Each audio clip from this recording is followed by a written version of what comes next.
Good morning, afternoon, evening. Dallas here. Just want to come at you with more of a quick talking video about my top three regrets if I could go back and learn guitar all over again. Three things that my experienced self would tell my younger self. Um, so let's just get right into it. I have my guitar here, even though it's a mostly talking video, just in case I need to play any quick examples. But let's start out with learning scale degrees. When I first started out, I relied on patterns and learning scales and all those things, and I learned where the notes were, especially on my low E and A strings, so that I could, you know, get into any key and start to play and improvise and do things and play chords and that were the root note was based off those strings. So I internalized that pretty young, in high school. So I've kind of relied on that for all these years. And if I could go back and do it over again, I could have saved myself a lot of time later on trying to figure out how to get different sounds if I would have just internalized the scale degrees as I was learning the scales, opposed to just learning the patterns. And the reason being is because later on I kind of had to go back over all of that, and I don't want to say relearn it, but like really,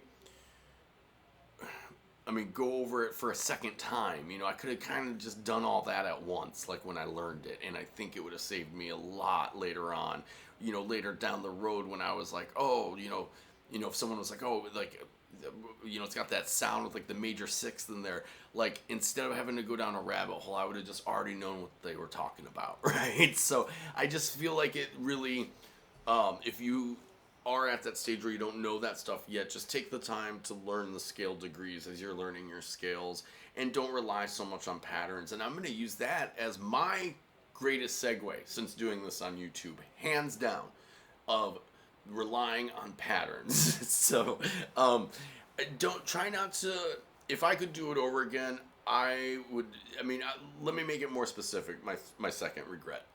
It's not just relying on patterns. It's related to the first one in that way, but I would say it's learning your licks in other positions, which really it's almost more so than scales is about patterns, because I feel like we really get stuck when we would learn a lick of like I would have no idea how to play that at somewhere else on the neck. And as you know, those series of notes are going to fall in other places on the neck. So here, I guess this is why I have my guitar in my hand, right? So if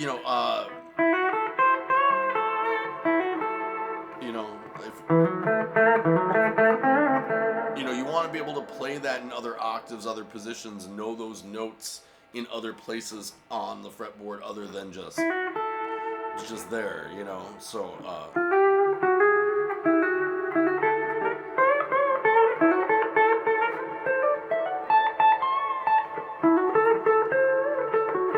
So you want to, with all your licks, do that. Like that is, I didn't do that when I was younger. I really didn't think it was. I kind of had the, more so than the first one, I kind of deep down knew I should be doing it. Like the first one, I just thought like, no, my brain doesn't need to think about scale degrees in that way. I can internalize it and express myself without knowing that information. I really genuinely thought that.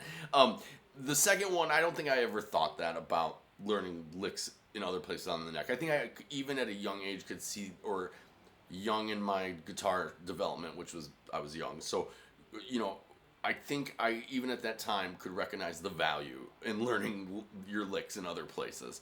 But now as I'm older, I could really go back to my young self and tell myself, like, to make that one of the most important things. It's just the value of when you're in a position of not having to jump to another position to play something you're hearing.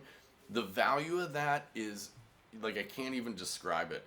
Not to mention, too, when you're in a certain position and you're stuck, right? Like you're improvising and you're stuck, you don't have an idea. Just having it right there, right? So there's so many reasons. I'm just kind of saying the obvious here, but there's a ton of reasons. And then let's get to number three. What did I put for number three? Because I have a lot of regrets here. Three. If I could go back and do it over again, my third one. This one's a big one. learning other people's solos. I for the longest time just really I got good at improvising when I was young, so I just and not great. I'm not like Jerry Garcia over here, but I got good enough at it that I didn't feel like I feel like I could always play solo. I felt like if I was gonna do a song, I could always come close enough by just knowing what their approach was on it.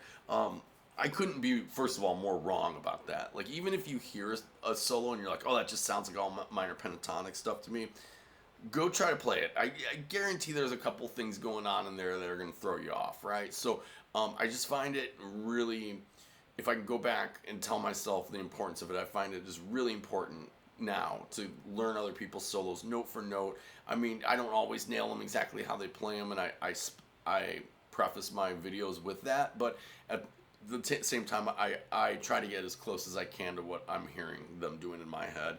And for me, that's getting me a lot closer than just winging it in a scale. So, not that there's anything wrong with winging it in a scale. I've done plenty of that in my life too.